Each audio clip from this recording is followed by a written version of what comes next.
In the bustling town of Akwaaba, where the red earth meets the sky and the marketplace hums with the songs of traders, there lived a woman named Zainab whose beauty was matched only by her sharp tongue. Her skin gleamed like polished mahogany, her wrapper cloths were always the finest Ankara prints, and her head wrap stood so tall it seemed to scrape the clouds. But my friends, beneath all that splendor lived a heart as hard as the stones used to grind pepper. Zainab had married Kofi, a kind-hearted palm wine tapper whose gentle nature made him beloved throughout Akwaaba. Kofi's mother, Mama Amma, had raised him alone after his father passed, working her fingers to the bone selling kola nuts and ground nuts in the market. Now, in her old age, Mama Amma's back was bent like a question mark, and her hands trembled like leaves in the harmattan wind. She lived in a small room at the back of Kofi and Zainab's compound, and if you think Zainab treated her well, then you must also believe that goats can climb mango trees. Every morning, before the cock even thought about crowing, Zainab would bang on Mama Amma's door with a calabash. "Old woman, wake up and sweep this compound. Do you think you are a queen that you should sleep while the sun is rising? Mt Chew." And poor Mama Amma, whose bones ached from years of hard labor, would rise and sweep the entire compound while Zainab sat under the neem tree, fanning herself and shouting instructions. Now, if you are enjoying this tale of wickedness and wondering how karma will catch our dear Zainab, then do me a favor, my brother, my sister. Press that subscribe button right now so you don't miss when the ancestors teach Zainab the lesson of her life. Ring that notification bell too, because the stories coming to this channel will make you laugh, cry, and thank your lucky stars you are not like Zainab. Now, let us continue. The food situation, that was where Zainab's wickedness truly shone like a bad star. Every afternoon, she would cook a pot of jollof rice so fragrant that even the neighbors' mouths would water. She would fry plantains until they were golden like sunset, and prepare chicken stew so rich and thick it could wake the dead. But Mama Amma, she got the burnt crust from the bottom of the pot, mixed with plenty of water to make it stretch, and if she was lucky, one tiny piece of gizzard that even the cat would reject. "Mama, this rice is burnt," Mama Amma would say softly, her voice barely a whisper. "Burnt, burnt," Zainab would screech, her voice rising like smoke from a fire. "You should be grateful you have anything to eat at all. When I was growing up, we would fight over burnt rice. You sit in this house doing nothing all day while I work my fingers to the bone, and you have the mouth to complain. If you don't like it, go back to the market and sell your groundnuts." Kofi, bless his gentle soul, tried to intervene. "Zainab, my dear wife, my mother is old. Can we not give her some of the good rice? There is plenty." But Zainab would round on him like a snake striking. "Oh, so now I am a bad wife. I am a bad person. After I cook and clean and wash your dirty clothes, this is how you repay me. By taking your mother's side. Maybe you should go and marry your mother then." And Kofi, being a man who valued peace more than truth, would swallow his words like bitter medicine and say nothing more. But Mama Amma, that wise old woman, never complained beyond that one gentle comment about the burnt rice. She would eat whatever Zainab gave her, take her insults like rainfall, and every night before she slept, she would kneel on her tired knees and pray. "Anyame, God above, I do not pray for revenge. I pray that my daughter-in-law's heart may soften. I pray that she may know kindness before it is too late. But if she must learn a lesson, then let your will be done." The ancestors, you see, they were listening. One day, Zainab woke up with a small rash on her arm. Just tiny red bumps, nothing to worry about. She rubbed some shea butter on it and went about her business of making Mama Amma's life miserable. But the next day, the rash had spread to her other arm. By the third day, it was on her legs. By the end of the week, Zainab's beautiful mahogany skin was covered in itching, burning rashes that made her look like she had rolled in a field of mosquitoes. She went to the hospital. The doctor, a tired-looking man with spectacles sliding down his nose, examined her and prescribed creams. She used them. Nothing. She went to a different hospital. They gave her injections. Nothing. She visited a pharmacy and bought every cream, lotion, and potion they had. Her skin only got worse. The itching was so terrible that Zainab could no longer sleep. She could no longer cook. She could barely leave the house because people would stare and whisper. Her fine Ankara wrappers lay unused in her trunk because the fabric irritated her skin. She wore only old, soft cotton cloths, and even those felt like sandpaper against her rashes. Mama Amma, she would wail from her room. Bring me water. Bring me the cream. Scratch my back. No, not there, higher. Lower. To the left. Ah, you useless old woman, can you not do anything right? And Mama Amma, instead of saying, aha, now you see how it feels to suffer, would simply rise from her mat, no matter the hour, and tend to Zainab with gentle hands. She would bring cool water to ease the burning. She would rub the cream on Zainab's back with her trembling fingers. She would fan her when the itching became unbearable. Kofi was beside himself with worry. His wife was suffering, his mother was exhausted from caring for her day and night, and no medicine seemed to work. In desperation, he went to see Nana Kwame, the oldest man in Akwaaba, who some said could speak to the ancestors and read the messages in kola nuts. Nana Kwame lived at the edge of town in a compound shaded by an ancient baobab tree.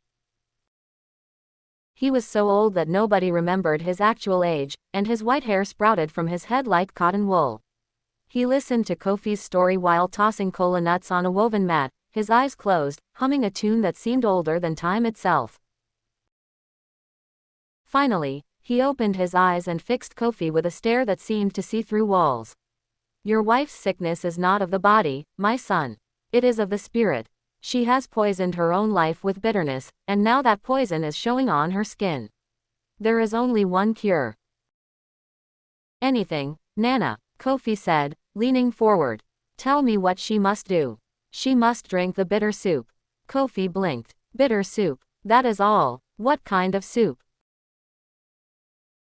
Nana Kwame smiled, his face folding into 1,000 wrinkles. Not just any bitter soup. She must make a soup with the most bitter leaves she can find, bitter herbs, bitter roots, everything bitter. But here is the secret, she must make this soup not for herself, but for the person she has treated most bitterly.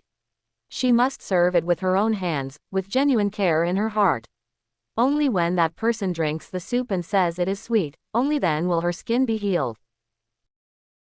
Kofi rushed home and told Zainab what Nana Kwame had said. Now, Zainab may have been many things, but stupid was not one of them. She knew immediately who she had treated most bitterly.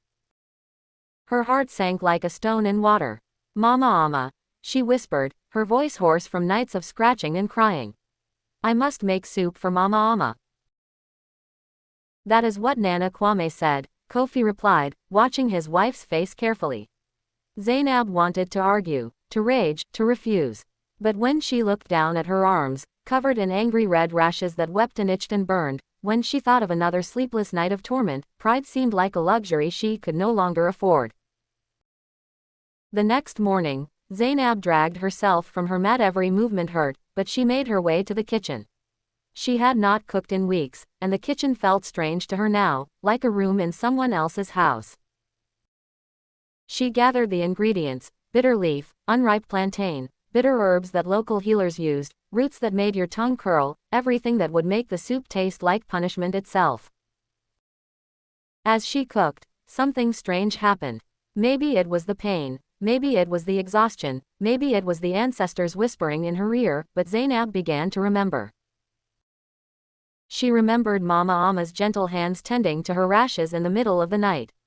She remembered how Mama Amma never once said, I told you so, or, you deserve this. She remembered that despite years of cruelty, Mama Amma had cared for her like she was her own daughter. Tears began to fall into the soup, one drop, then another, then a flood. Zainab cried for her own wickedness, for the years of cruelty, for the burnt rice and harsh words and bitter treatment.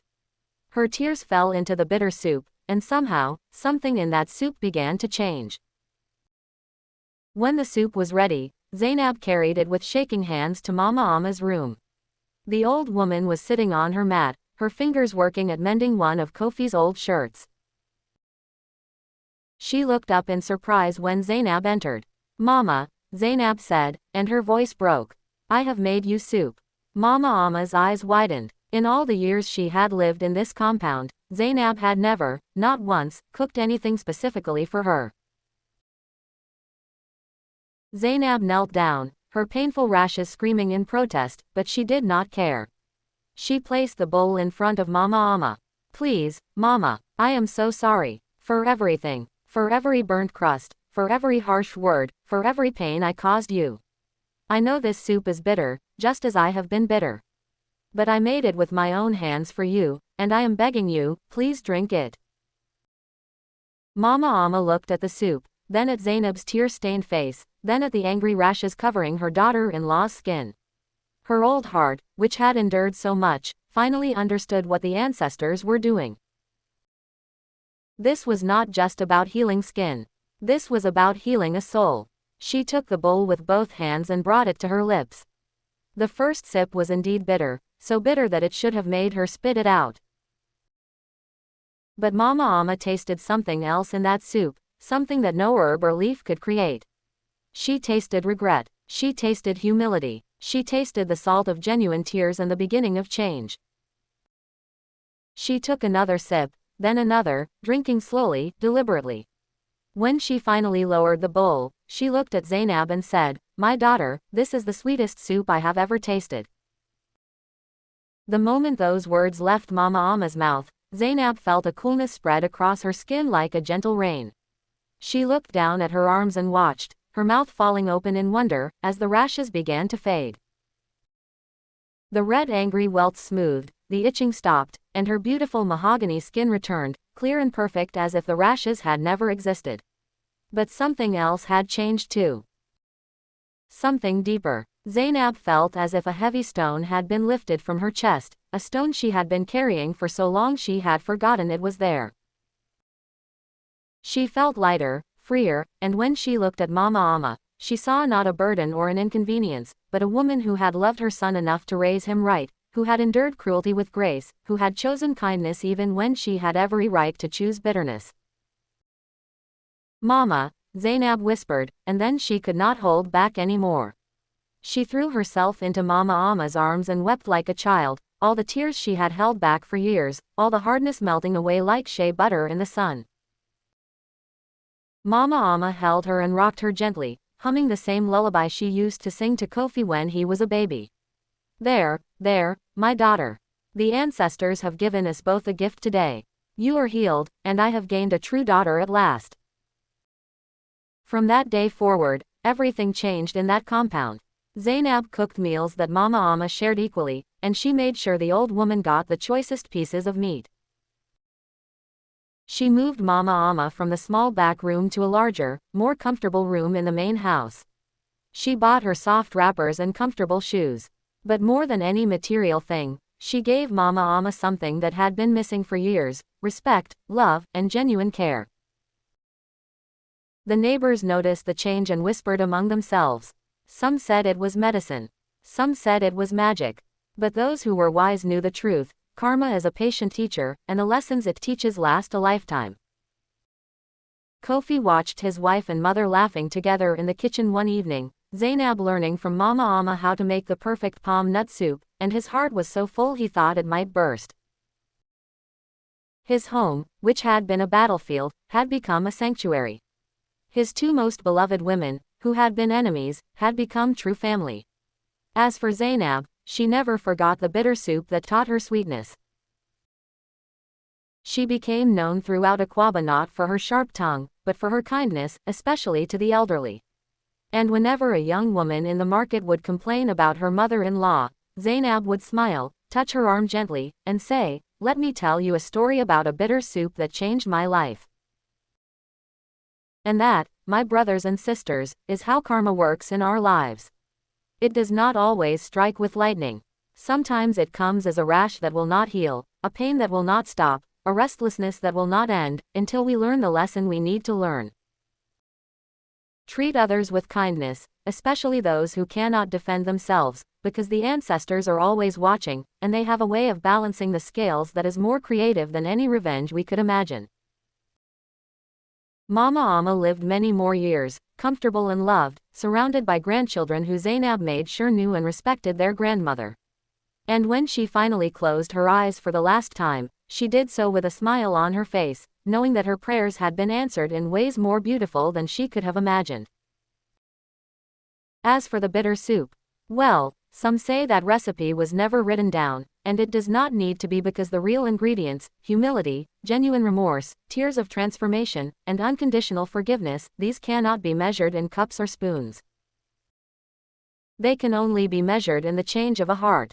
And if this story has touched your heart, if it has made you think about how you treat those around you, then the ancestors have accomplished their purpose.